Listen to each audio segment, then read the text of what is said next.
இயக்குனர் கதாநாயகன் திரு ரங்கராஜ் அவர்களை மேடைக்கு வருமாறு அன்புடன் அழைக்கிறோம். முதல்ல நான் சொல்லும் பொழுது தப்பா சொல்லிட்டோமோன்னு நினைச்சேன் சார். ஏன்னா டவுட் வந்துருச்சு, ட்ரைலரா வந்து சாங்கை பார்த்த உடனே சார் தானா அப்படின்ற டவுட் வந்துருச்சு. பட் அமேசிங் ஜாப் சார், பர்ஃபெக்டா இருந்தது, வாழ்த்துக்கள். பெரிய கைத்தட்டல் கொடுக்கலாமே. Is a producer, director, also hero அப்படின்னும் பொழுது ஃபைன். அடுத்ததாக கில் செக்ரட்டரி திரு துரை அவர்களை மேடைக்கு வருமாறு அன்புடன் அழைக்கிறோம்.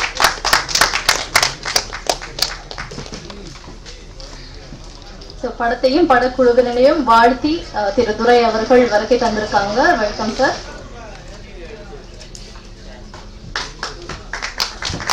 அடுத்ததாக கதாநாயகி இல்லாம கூட ஆடியோ லான்ச் நடந்துரும், இவர் இல்லாம நடக்காது அப்படின்னு நினைக்கிறேன். கில் தலைவர் திரு ஜாக்வார் தங்கம் அவர்களை மேடைக்கு வருமாறு அன்புடன் அழைக்கிறோம். படத்தை வாழ்த்து படக்குழுவினரை வாழ்த்து வருகை தந்திருக்கக்கூடிய இயக்குனர் தயாரிப்பாளர் திரு இஸ்மாயில் அவர்களை மேடைக்கு வருமாறு அன்புடன் அழைக்கிறோம்.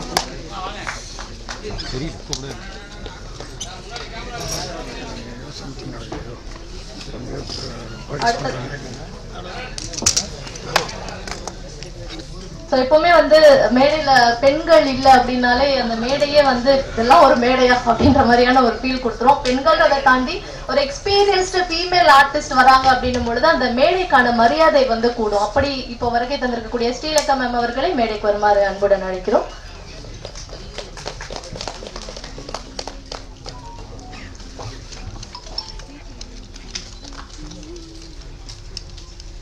அடுத்ததாக திரு டைகர் சக்கரவர்த்தி அவர்களை மேடைக்கு வருமாறு அன்புடன் அழைக்கிறோம். நான் கூட கேட்டேன், ஏதாவது முன்ன பின்ன சொல்றேன், என் பேரே ஐடென்டிட்டியமா அதுவே எனக்கு போதும் அப்படின்னு சொல்லியிருந்தாருன்னா. அடுத்ததாக திரு சிவானி செந்தில் அவர்களை மேடைக்கு வருமாறு அழைக்கிறோம். இயக்குனர் ப்ரொடியூசர் திரு சிவானி செந்தில் அவர்கள். ஒரு பாடல் தான் பார்த்தோம், பட் அதுவே போதும்னு நினைக்கிறேன். இவர் யார் அப்படின்றது வந்து பேசும். படத்துடைய மியூசிக் டைரக்டர் திரு ஜோஸ் பிராங்க்லின் அவர்களை மேடைக்கு வருமாறு அன்புடன் அழைக்கிறோம். இந்த படத்துடைய ஒன் ஆஃப் த ஹீரோயின் ஸ்ருதி அவர்களை மேடைக்கு வருமாறு அன்புடன் அழைக்கிறோம். இந்த படத்துடைய இன்னொரு கதாநாயகி நான்சி, அவங்க வந்து ஷூட்டிங்ல இருக்கதால அவங்களால வர முடியல. அவங்களுக்கு நம்மளுடைய வாழ்த்துக்களை தெரிவிச்சுக்கலாம். அடுத்ததாக படக்குழுவினரை வாழ்த்த வந்திருக்கக்கூடிய என்மாருடைய டிஜிஎம் ப்ரொடக்ஷன்ஸ் திரு சாம்ராஜ் அவர்களை மேடைக்கு வருமாறு அன்புடன் அழைக்கிறோம். சாம்ராஜ் சார், அதுல வந்து டெல்லி கணேசர் வர அந்த ஒவ்வொரு இடமும் வந்து ரொம்ப டச்சிங்காகவும், சார் இப்போ நம்ம கூட இல்லைனாலுமே ஒரு வழி நடத்தக்கூடிய ஒரு இடத்துலதான் சார் வந்து இருக்காரு அப்படின்னு சொல்லலாம் நடிகர்களுக்கு, இயக்குநர்களுக்கு. ஏன்னா பல பெரிய இயக்குநர்கள் நடிகர்களோட இணைந்து சார் நடிச்சிருக்காங்க. ஆக்சுவலி அந்த பெரிய நடிகர்களும் இயக்குநர்களும் தான் வந்து பாக்கியமா நினைப்பாங்க டெல்லி கணேஷ் சார் கூட வந்து இணைந்து நடிச்சது. சோ அந்த பாக்கியம் இன்னைக்கு இந்த படத்துடைய இயக்குனருக்குமே வந்து அமைஞ்சிருக்கு. டெல்லி கணேஷ் சார் தற்போது நம்ம கூட இல்லை அப்படின்னாலுமே அவருடைய படங்கள் மூலமாக அவர் இயக்குநர்களுக்கு, தயாரிப்பாளர்களுக்கு சொல்லியிருக்கக்கூடிய அந்த அறிவுறுத்தல்கள் மூலமாக நம்மளோட வாழ்ந்துட்டு தான் இருக்காருன்னு சொல்லுவோம். ஸோ அவருடைய கடைசி படம் இந்த கட்ஸ் திரைப்படம். ஸோ இந்த படத்துடைய ஆடியோ லான்ச்சை நம்ம துவங்குறதுக்கு முன்னாடி சாருக்காக ஒரு 2 நிமிஷம் மௌன அஞ்சலியை நம்ம எல்லாருமே எந்திரிச்சு நின்று கொடுத்தாரு சரியா இருக்கும். இன்னொரு வருத்தத்துக்குரிய ஒரு விஷயம் என்னன்னா, தயாரிப்பாளர் திரு ராமநாதன் சார் அவர்கள் வந்து உயிர் எழுதியிருக்காங்க, இறந்திருக்காரு சார். இப்போ அந்த தகவல் வந்திருக்கு. மிகுந்த மன வருத்தத்துடன் இந்த இடத்துல இதை நாங்க தெரிவிச்சுக்கிறோம். ஸோ ஒரு பக்கம் மன வருத்தம், இன்னொரு பக்கம் நம்ம அழகான படம் ஒரு கட்ஸ் அப்படின்ற ஒரு கட்ஸோட இந்த டீம் வந்து மேடையில இறங்கியிருக்காங்கன்னு பொழுது திரும்பவும் இந்த படத்துடைய ஆடியோ லான்ச்குள்ள நுழைவோம் அப்படின்னு சொல்லிட்டு வரவேற்புரை வழங்குவதற்காக ப்ரொடியூசர் இயக்குனர் திரு சிவானி செந்தில் அவர்களை அன்புடன் அழைக்கிறேன். அனைவருக்கும் இனிய மாலை வணக்கங்கள். இந்த கட்ஸ் திரைப்பட குழு மற்றும் இந்த சிறப்பு விருந்தினர்கள், அப்புறம் இங்கே உட்கார்ந்துருக்க இந்த அரங்கத்தை அலங்கரிக்கும் என் பத்திரிகை நண்பர்கள் எல்லாருக்கும் மீண்டும் ஒரு வணக்கம். இந்த படத்தோட தயாரிப்பாளர், டைரக்டர் மற்றும் நடிகர் அவர் என்னோட நண்பர் ரங்கராஜ். அவருக்கு வந்து சினிமா மேலே பயங்கரமான ஒரு ஆசை, அளவு கடந்த ஆசைன்னு சொல்லலாம். அந்த அளவு கடந்த ஆசையை சும்மா வச்சுக்காம இன்னும் கொஞ்சம் அளவுக்கு அதிகமாக ஒரு போராட்டத்தை போட்டு அது கூடுதல் கொஞ்சம் திறமையை சேர்த்துக்கிட்டாரு. நிறைய அவமானங்கள், இந்த சினிமாவுக்கு வரணுங்களுக்கு நிறைய அவமானங்கள், பரிதவிப்பு எல்லாத்தையும் தாண்டி இன்னைக்கு இந்த மேடையில் வந்து உட்கார்ந்துட்டு இருக்காரு. எப்பவுமே எல்லாரும் சொல்லுவாங்க சினிமாவோட வெற்றி வந்து வெற்றின்னு ஒரு சினிமாவில் ஒரு பேச்சு இருக்கு. இந்த மேடைக்கு வந்துட்டாலே என்னை பொறுத்தவரைக்கும் அது வெற்றி தான். ஸோ அவர் ஜெயிச்சிட்டாரு. ஸோ அவரை நான் முதல்ல அதுக்கப்புறம் கிடைக்கிற அந்த வியாபாரங்கள், பணம், பரிசு, பாராட்டு, அது ரெண்டாவது வந்து சேர்ந்து வரும். ஆனால் இங்கே வந்ததே பெரிய விஷயம். ஸோ அவரை தான் நான் முதல்ல பாராட்ட நினைக்கிறேன். அதுக்கப்புறம் இங்கே இருக்கிற விருந்தினர்கள், ஜாக்வார் சார், துரை அண்ணன், அப்புறம் என்னோட நண்பர் டைகர் சக்கரவர்த்தி, கோகுலன் சார், அப்புறம் மியூசிக் டைரக்டர் ஜோஸ், அப்புறம் அம்மா ஸ்ரீலேகா மேம், அப்புறம் ஸ்ருதி, எல்லாரையும் நான் அன்புடன் வரவேற்றுக்கிறேன். எனக்கு ரெண்டு விஷயம் மட்டும் சொல்லணும்னு நினச்சிருக்கேன். என்னென்னா, சினிமா எடுக்கிறதுக்கு எல்லாருக்கும் ஆசை இருக்கும். இன்னைக்கு வந்து ரங்கராஜுக்கு இருந்துச்சு, ஒரு 10 வருஷத்துக்கு முன்னாடி வெற்றிமாறன் சாருக்கு இருந்துச்சு. ஆசைங்கிறது மட்டும்தான் சினிமா உள்ள நம்ம கொண்டு வரும். அதுக்கப்புறம் உழைப்பு, போராட்டம் எல்லாமே வேற. ஆனால் அந்த ஆசையை வந்து அடைய விடாமல் தடுக்கிறது ஒன்றே ஒன்று தான், பயம். என்னால் முடியுமான்னு ஒரு பயம் வந்துச்சுன்னா யாராலையும் படம் எடுக்க முடியாது. அந்த பயத்தை மட்டும் ஒழிக்கணும்னா அதுக்கு கொஞ்சம், அந்த பயம் ஒழியணும்னா கொஞ்சம் போராட்டம் வேணும், நம்பிக்கை வேணும். ப்ளஸ் வந்து நமக்குள்ளே ஒரு கேள்வி இருக்கணும், என்னால் முடியுமான்னு. அந்த என்னால் முடியும்னு நினச்சிட்டோம்னா கண்டிப்பாக எல்லாராலையும் சினிமா எடுக்க முடியும். இந்த மேடைக்கு வர்றது ரொம்ப கஷ்டம்னு சொல்லுவாங்க. ஆனால் அந்த பயத்தை மட்டும் ஒழிச்சிட்டோம்னா ரொம்ப ஈஸி. பயப்படாமல் இருந்தோம்னா எல்லாரும் சினிமாவில் ஜெயிக்கலாம். இன்னொன்று என்ன சொல்கிறோம்னா, நான் சொல்லணும்னு ஆசைப்பட்டது என்னென்னா, இந்த மாதிரி சினிமா வரும்போது எல்லாரும் கேட்குறாங்க, எதுக்கு இந்த மாதிரி ஒரு படத்தை எடுக்கணும். ஸோ சினிமா எடுக்கிறது எல்லாருக்கும் ஒரே ஒரு கேள்வி இருக்குது, ஏன் இந்த மாதிரி ஒரு சினிமா எடுக்கணும். எல்லாருக்கும் வந்து ஒரு நடிகர் அல்லைன்னா ஒரு வெற்றி படத்தை தான் எடுக்கணும்னு ஆசை. எங்களுக்கும் அதுதான். ஆனால் நாங்கள் இந்த மாதிரி கஷ்டப்பட்டு எடுக்கும்போது அந்த ஒரு கேள்வி வருது. இந்த கேள்வியை உடைக்கணும்னா இதுக்கு ஒரே ஒரு வழி, இந்த படத்தோட வெற்றி தான். இந்த படம் இல்லை, இது மாதிரி ஒரு 100 நல்ல சினிமாக்கள் வரணும். அது எங்களுக்கு நம்பிக்கை இருக்குது. அந்த நம்பிக்கைக்கு முழு காரணம் நீங்கள் மட்டும்தான். இந்த பத்திரிகை நண்பர்கள் இந்த படத்தை கண்டிப்பாக இந்த ட்ரெய்லர் பார்த்துருப்பீங்க. உங்களுக்கு கண்டிப்பாக ட்ரெய்லர் பாட்டில் வந்து ஒரு நல்ல எண்ணம் உங்களுக்கு வந்திருக்கும். ப்ளஸ் இப்போ நாங்கள் எல்லாம் பேச போகிற அந்த விருந்தினர்களோட பாராட்டு இந்த படத்தை கொண்டு போக வேண்டிய இடத்துக்கு கொண்டு போக நம்புகிறேன். ரொம்ப நன்றி. படத்துக்கு நான் வரவில்லை, ஏன்னா இந்த படக்குழுவிலேருந்து நானும் ஒருத்தன் தான். இந்த படக்குழுவை விட்டு வெளியில் போகலை. நான் இந்த படத்தின் இயக்குனர், தயாரிப்பாளர், ஹீரோ எல்லாமே எனக்கு வந்து ஒரு தம்பி முறையில் தான். அந்த அளவுக்கு அவர் கூட நான் ஒரு ஐக்கியமாக எல்லா இதுலேயும் அவரோட இருந்துட்டு இருக்கேன். இருந்தாலும் தான் பெற்ற பிள்ளை நல்லா இருக்கணும் அப்படின்னு தான் எல்லாருமே நினைப்பாங்க. அந்த முறையில் இந்த இயக்குனர், எனது அன்பு தம்பி திரு ரங்கராஜ், OPRP பிலிம்ஸினுடைய தயாரிப்பாளர், இந்த படத்தின் இயக்குனர், இந்த படத்தின் ஹீரோ, இவர் நான் நல்லா வரணும், இதுதான் ஃபர்ஸ்ட் படம் அவருக்கு, மேலும் மேலும் அவருக்கு சிறப்பாக வரணும், ஒரு நல்ல எதிர்காலம் அமையணும் அப்படிங்கிறது இந்த படத்தை பார்த்தாலே தெரியுது. ஏன்னா ட்ரெய்லர் பார்க்கும்போது அந்த கெட்ஸ் அப்படிங்கிற டைட்டிலுக்கு என்ன உண்டோ அது அத்தனையும் அந்த படத்தில் வச்சிருக்காரு. நிச்சயமா அந்த படம் வெற்றி அடையும். அதாவது ஒரு படம் எடுக்கிறது மட்டும் பெருசு இல்லை, இந்த படத்துக்கு அப்புறம், அதாவது இந்த இதெல்லாம் முடிஞ்சதுக்கு அப்புறம் இதுக்கு பின்னாடி தான் நிறைய வேலைகள் இருக்கு. அதாவது ஒரு புறநானூற்று பாடல்ல சொல்லுவாங்க, ஈன்று புறந்தறுதல் என் தலை கடனே, சான்றோடு ஆக்குதல் தந்தைக்கு கடனே, வேல்வெடித்து கொடுத்தல் கொள்ளற்கு கடனே. அந்த மாதிரி இந்த டைரக்டர் வந்து இந்த படத்தை வந்து வெளியில கொண்டு வரதுக்கு என்ன உண்டு அதை செஞ்சுட்டாரு. இனிமேல் வந்து இந்த படம் வந்து நல்லபடியா தியேட்டர்ல ஓடி அவருக்கு நல்ல, அதாவது வருவாயும் தேடித்தரணும், அவருக்கு புகழையும் தேடித்தரணும். அந்த புகழ் வருவாய் ரெண்டுமே தேடித்தரது வந்து நம்ம தான் தேடித்தரணும். அவரை சான்றோடு ஆக்க வேண்டியது நம்மளுடைய முதல் கடமை. நிச்சயம் நீங்க எல்லாம் அதுக்கு ஒத்துழைப்பீங்க. ஏன்னா இங்க ஊடக நண்பர்கள் வந்திருக்கீங்க, பத்திரிகையாளர் வந்திருக்கீங்க, எல்லாமே எல்லாம் அவருக்கு ஒத்துழைப்பு கொடுக்கணும். அதாவது ரிவ்யூ வைஸ் இந்த படத்துக்கு நீங்க நல்லதுதான் கொடுப்பீங்க. அதே மாதிரி எல்லாரும் பப்ளிக் எல்லாமே தியேட்டர்ல போய் இந்த படத்தை பார்த்து நல்ல வருவாய் ஈட்டி தரணும். மேற்கொண்டு இந்த மாதிரி படங்கள் நிறைய செய்யணும் அப்படின்னு என்னுடைய விருப்பம். இந்த படம் வந்து டைட்டில் வைக்கிறதுக்கு அவர் வரும்போது நல்லா ஹீரோ மாதிரி இருந்தாரு. இப்போ அவ்வளவு தூரம் கஷ்டப்பட்டதுனால அவர் ஆளு கொஞ்சம் டல்லா இருக்காரு. ஏன்னா இந்த படத்துக்காக அவர் என்ன சிரமப்பட்டு இருக்காரு அப்படிங்கிறது, என்ன ஒர்க் பண்ணிருக்காரு அப்படிங்கிறது இந்த ட்ரெய்லரை பார்க்கவே எனக்கு தெரியும். ஏன்னா ஆரம்பத்துல இருந்து அவரை பார்த்துட்டு இருந்ததுனால இப்போ இருக்கிற அவருடைய முகத்துக்கும் முன்னாடி இருந்த முகத்துக்கும் அந்த வித்தியாசம் தெரியுது. அவருடைய இந்த கடின உழைப்பு நிச்சயமா ஒரு நல்ல பலன் தரணும். அந்த பலன் உங்க மூலியமா கிடைக்கும் அப்படிங்கிற நம்பிக்கை இருக்கு. இந்த படத்தில் நடிச்சிருக்க கதாநாயகி நல்லா நடிச்சிருக்காங்க. இந்த படத்தின் இசையமைப்பாளர் ஒரே ஒரு பாட்டு தான் பண்ணியிருந்தாலும் நிச்சயமா ஒரு பானை சோற்றுக்கு ஒரு சோறு தான் போதும் அப்படிங்கிற மாதிரி இந்த ஒரு பாட்டை வச்சு அவருடைய திறமை என்னங்கிறது தெரியுது. நிச்சயமா அவருக்கு நல்ல எதிர்காலம் அமையணும் அப்படின்னு நான் அவருக்காக வேண்டிக்கிறேன்.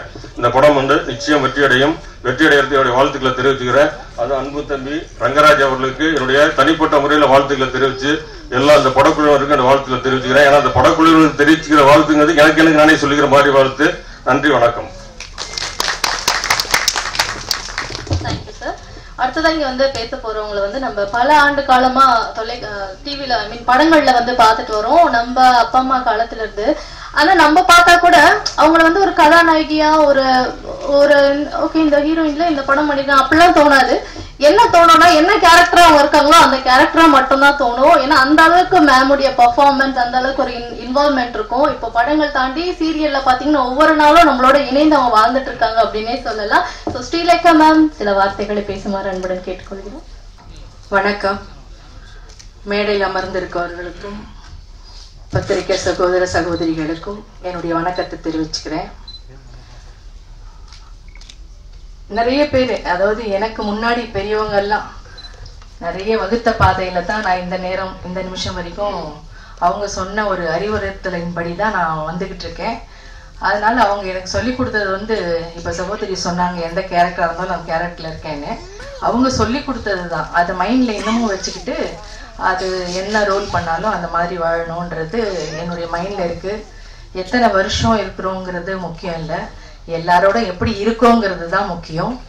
ஸோ அதனால எனக்கு சகோதர சகோதரிகள் உங்க எல்லாரையும் பார்க்கும்போது ரொம்ப சந்தோஷமா இருக்கு. நான் அந்த ட்ரைலரை பார்க்கல, ஏன்னா திருவேற்காடுல இருந்து ஷூட்டிங் முடிச்சுட்டு வரும்போது கொஞ்சம் லேட் ஆயிடுச்சு. ஸோ அதுக்காக மன்னிப்பு கேட்டுக்கிறேன் உங்க எல்லார்கிட்டையும். அதனால ட்ரெய்லரை பத்தி பேசுறதுக்கு தெரியல எனக்கு, ஏன்னா நான் பார்த்தா தான் நான் சொல்ல முடியும். ஆனா தம்பி, அதாவது ரங்கராஜ் தம்பி என்னுடைய மகனா நடிச்சிருக்காரு. உண்மையிலேயே சொல்லணும்னா இந்த மாதிரி புதுசா வர்றவங்களுக்கெல்லாம் நீங்க நிச்சயமா நிறைய ஆதரவு கொடுப்பீங்க, வரவேற்பீங்க. உங்களால முடிஞ்ச அளவுக்கு நீங்க முன்னேற்றத்தை கொடுப்பீங்கன்ற நம்பிக்கை எனக்கு இருக்கு. ஏன்னா கொஞ்சம் நஞ்சம் இல்லைங்க அவர் கஷ்டப்பட்டது. ஏமாற்றங்கள் நிறைய ஏமாத்திட்டு ஓடினவங்கள தான் நான் பார்த்திருக்கேன்.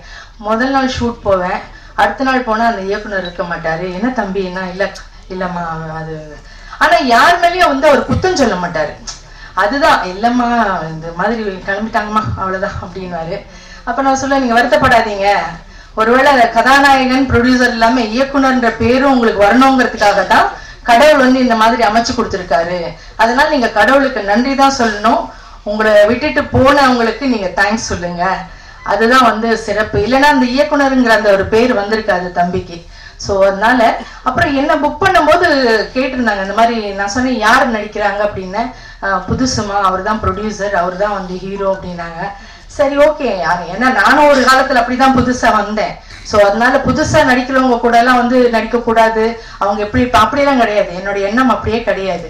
அவங்க எப்படி பண்றாங்க, ஏதோ எனக்கு தெரிஞ்சு எனக்கு பெரியவங்க சொல்லி கொடுத்ததை என்னால முடிஞ்சது ஏதாவது ஒரு சில வார்த்தைகள் அவங்களுக்கு சொல்லலாம் அவங்களுடைய முன்னேற்றத்துக்கு அப்படின்னு நினைச்சுதான் நான் போனேன். ஆனா ஃபர்ஸ்ட் டே போகும்போதே பொன்னேரியில ராத்திரி ஷூட். நான் மேக்சிமம் ராத்திரி ஷூட்ல எல்லாம் நான் ஒர்க் பண்றது இல்லை, ஏன்னா ரொம்ப லேட் நைட் ஆயிடுச்சுன்னா எனக்கு முடியல. ஸோ அதனால என்ன பண்ணேன்னா, இல்லை அன்னைக்கு புக் பண்ணும்போது என்ன சொன்னாங்கன்னா, இது லேட் நைட்டு தான்மா 2 to 2 போறாங்க அப்படின்னாங்க. சரி ஓகே வர, ஏன்னா படம் அதுவும் ஹீரோக்கு மதர் ரோலு, புதுசா வரக்கூடிய ஒருத்தர், அவரால் நம்மளால முடிஞ்ச அளவுக்கு அவருக்கு நம்ம ஹெல்ப் பண்ணலாம் அப்படின்னு சொல்லிட்டு போனேன். போனோடனே பார்த்தா மழையில நனைகிற சீன். எப்போ ராத்திரி 12:30 மணிக்கு. எனக்கு அந்த மழையில நனைகிற சீன் சொல்லவே இல்லை எனக்கு. ஏன்னா மழையில நனைகிற சீன்னு சொன்னா அதுக்கு தகுந்த மாதிரி நமக்கு தேவைகள் என்னென்னமோ அந்த ட்ரெஸ் அதெல்லாம் எடுத்துட்டு போலாம்.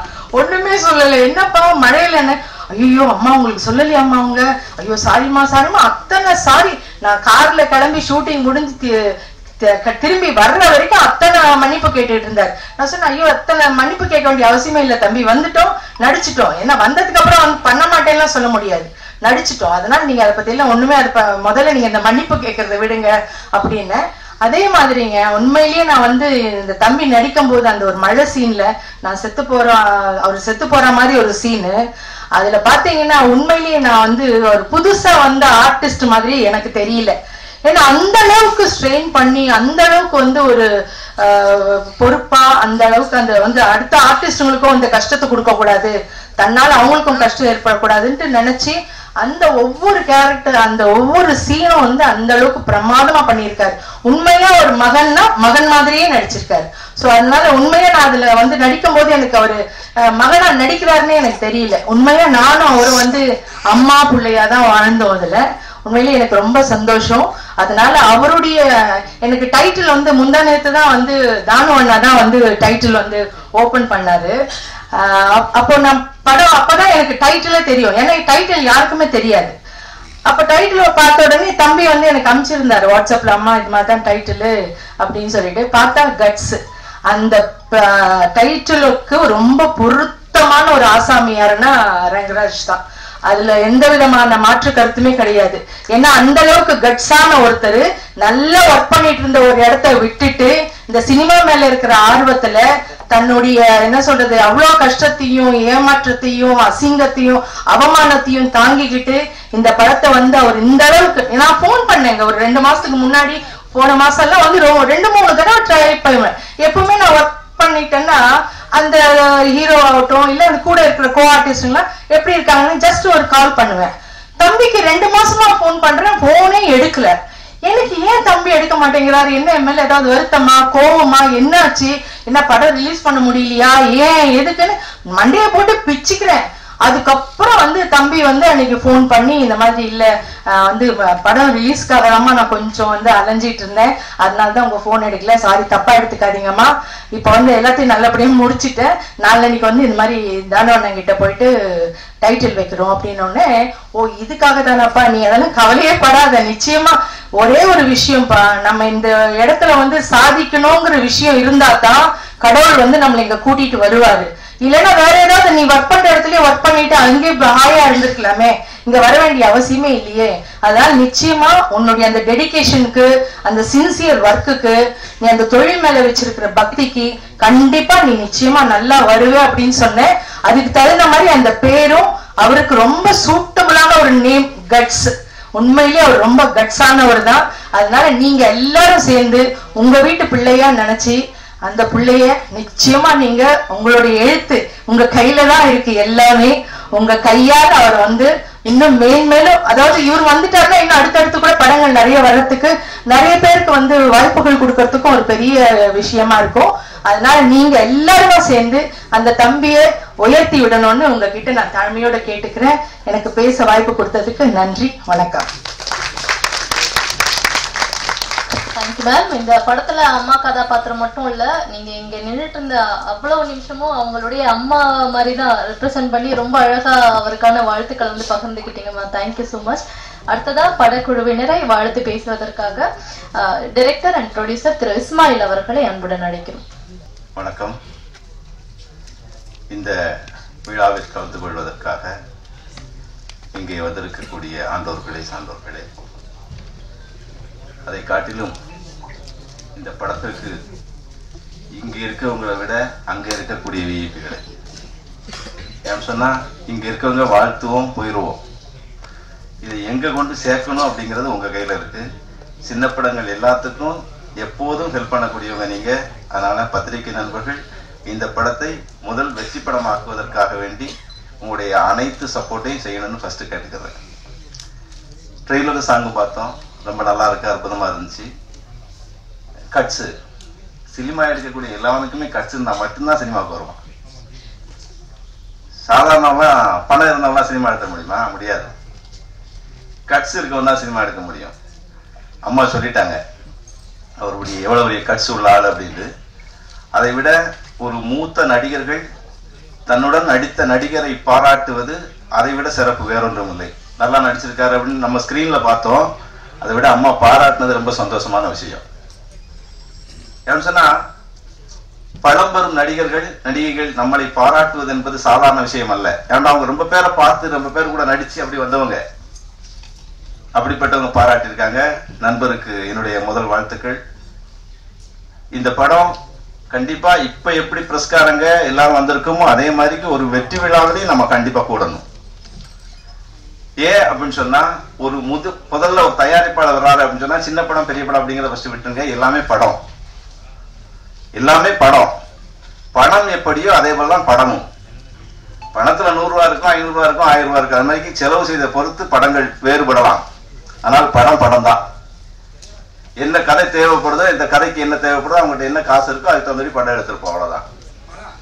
ஆனால் இந்த பெரிய படத்தை காட்டிலும் சின்ன படங்கள் வெற்றி பெறுகின்ற போது அந்த தயாரிப்பாளர் அடுத்தடுத்து படம் எடுக்கிறதுக்கு வாய்ப்புகள் வந்துடுது. ஆனால் இங்க எப்படி வர்றோமோ அதே மாதிரி திருப்பி படம் எடுக்கிறாங்கன்னு சொன்னா அது குறைஞ்சு போச்சு. அதை மாத்தி கொடுக்கணும்னு சொன்னா நாம் ஒரு வரைமுறையை வச்சு அந்த வரக்கூடியவர்களுக்கு வழி தெரியாட்ட கூட சரியான வழியை காமிச்சு எப்படி ரிலீஸ் பண்ணணும், எப்படி வியாபாரம் பண்ணணும், என்னன்னு பண்ணி காமிச்சிட்டோம்னு வச்சுக்கோங்க, அவங்களுக்கு போட்ட பணம் வந்துட்டு சொன்னாலே அடுத்த படம் எடுக்க ஆரம்பிச்சிருவாங்க. அதனால ஒண்ணுமே இல்லாட்ட ஒரு 50 குடும்பமாவது வாழ்ந்துகிட்டே இருக்கும். அதான் உண்மை. அது எல்லாருக்கும் உங்களுக்கு தெரியும். ஒரு 10 வருஷத்துக்கு முன்னாடி படம் எடுத்தவங்க இன்னைக்கு சின்ன படம் எடுக்கிறாங்களான்னு சொன்னா இல்லைங்கிற அப்படிங்கிற ஒரு சூழ்நிலை வந்துருச்சு. அதனால நான் என்ன சொல்றேன்னு சொன்னா, இந்த மேடையில தலைவரும் செயலாளரும் இருக்காங்க. படம் எடுப்பவர்களுக்கு எப்படி வியாபாரம் பண்ணணும், எப்படி ரிலீஸ் பண்ணணும் அப்படின்னு நம்ம ஒரு குழுவை அமைச்சு அவங்களுக்கு ஒரு வழிகாட்டுதலாக இருந்தால் அது சிறப்பாக இருக்கும்போது என்னுடைய தனிப்பட்ட கருத்து. ஏன்னா சிலர்கள் படம் எடுத்துருந்தோம், அவங்களுக்கு வழிமுறை தெரியாதனால திருப்பி ஓடி போயிடுறாங்க, சினிமாவே தப்பு அப்படிங்கிற ஒரு சூழ்நிலைக்கு தள்ளப்பட்டிருந்தாங்க. அப்படி தள்ளப்பட்டு விடக்கூடாது. சரியான திட்டமிடலும் சரியான ரிலீஸும் சரியான வியாபாரம் இருந்தால் சினிமா எப்போதும் வாழ்ந்துகிட்டு தான் இருந்து வாழ வச்சுக்கிட்டு தான் இருக்காங்க. அதனால இந்த படம் நிச்சயமாக வெற்றி படமாக அமைய வேண்டும், அமையும் என்பதை என்னுடைய ஆசை. என்னன்னு சொன்னா அவர் அடுத்த வருஷம் படம் எடுக்கணும், அடுத்தடுத்து படம் எடுத்துக்கிட்டே இருக்கணும், நம்ம இதே மாதிரி ஃபங்க்ஷன்ல கூடிக்கிட்டே இருக்கணும், இதுல நல்ல விஷயங்கள் நடந்துகிட்டே இருக்கணும் அப்படிங்கிறக்காண்டி இந்த படத்தை வெற்றி படமாக ஆக்குவதற்கு இந்த மீடியா நண்பர்கள் தான் எல்லாரும் சப்போர்ட் பண்ணணும் கண்டிப்பா. அதனால பெரிய படத்துக்கு நீங்க சொன்னாலும் சொல்லாட்டிலும் ஆள் போயிடுவாங்க. இந்த படத்தை ஒருவேளை சில தவறுகள் எல்லா படத்துலையும் இருக்கும். இப்ப எல்லா படத்துலையும் தவறுகள் இருக்குல்ல. ஒரு வீடுன்னு எடுத்துக்கிட்டோம்னு வச்சுக்கோங்க, அந்த வீட்டுல என்ன செய்வோம்னு சொன்னா ஃபர்ஸ்ட் நல்லதைத்தான் காமிப்போம். ஹால் இப்படிங்க, பெட்ரூம் இப்படிங்க அப்படின்னு யாரும் போய் பாத்ரூம் திறந்து காமிக்கிறது இல்லை. அதனால சின்ன விஷயங்கள் தவறுகளாக இருந்தால் கூட மன்னிச்சுட்டு பெரிய விஷயங்களை பூஸ்ட் பண்ணி இந்த படத்தை பெரிய வெற்றி படமாக்க வேண்டும் என்று உங்கள் அனைவர்களையும் வேண்டி விரும்பி தாழ்மையுடன் கேட்டுக்கொள்கிறேன். நன்றி, வணக்கம். நல்ல ப்ரொடியூசர் கிடைச்சா அந்த படம் ஜெயிச்சிரும்னு சொல்லுவாங்க. நல்ல நண்பர்கள் கிடைச்சோம்னா வந்து வாழ்க்கையில நம்ம நிச்சயமா ஜெயிச்சிருவோம். அந்த மாதிரி ரங்கராஜ் அவர்கள் நிச்சயமா ஜெயிப்பாரு. அவர் நல்ல நபரா தான் இருப்பாரு அப்படின்றது வந்து தோணுது. ஏன்னா அவரை சுத்தி நிறைய நல்ல நண்பர்கள் இருக்காங்க. வாழ்த்துக்களை சொல்றதுக்காக தான் இத்தனை பேருமே மேடைக்கு வந்திருக்காங்க அவருடைய நண்பர்களா. அதுல இன்னொருத்தர் வந்து வாழ்த்து சொல்றதுக்காக மேடைக்கு வர இருக்காரு. இயக்குனர் சத்யபதி அவர்களை மேடைக்கு வருமாறு அன்புடன் அழைக்கிறோம்.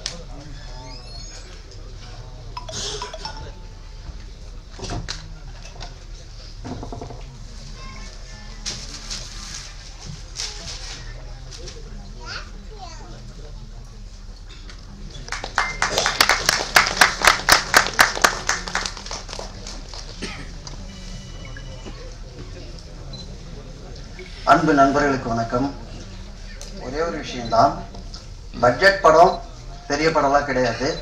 ஓடிச்சுன்னா பெரிய படம், பெரிய பட்ஜெட் படமே ஓடலட்டா அது சின்ன படம். இன்னொரு விஷயம், இங்கே டிஸ்ட்ரிபியூட்டருங்க எல்லாருமே இருக்கீங்க. முதல் காலை ஷோ இந்த 9 மணிக்கு இந்த படங்களை கொடுக்கறது கொஞ்சம் உஷாராக பாருங்க. 12-1 மணி ஷோவில் ஸ்க்ரீனிங் கொடுங்க. ரெண்டாவது 10 டிக்கெட்டு 10 டிக்கெட் எடுத்தாலே இப்போ தேட்டருங்களில் வந்து இந்த படத்தை போட மாட்டேன்றாங்க. அதை கொஞ்சம் கண்டினியூ பண்ணுங்க.